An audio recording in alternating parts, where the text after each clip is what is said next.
موعد وتوقيت مباراة الأهلي ويانج أفريكانز التنزاني القادمة في الجولة الثالثة لدور المجموعات ببطولة دوري أبطال أفريقيا بعد انتهاء مشوار المنتخب المصري في بطولة كأس الأمم الأفريقية.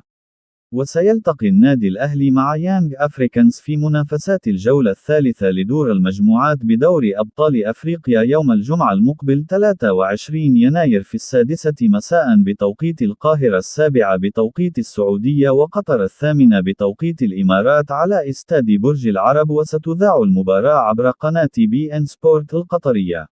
ويتصدر النادي الأهلي جدول ترتيب المجموعة بالتساوي مع فريق يانج أفريكانز برصيد 4 نقاط لكل فريق، بينما يتواجد الجيش الملكي وشبيبة القبائل في المركزين الثالث والرابع بنقطة واحدة.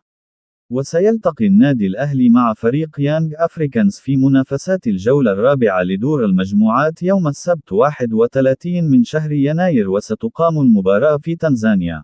وبدأ النادي الأهلي مشواره في دور المجموعات بدوري أبطال أفريقيا بالفوز على فريق شبيبة القبائل ب4 أهداف مقابل هدف في الجولة الأولى، ثم التعادل مع الجيش الملكي بهدف لكل فريق في الجولة الثانية.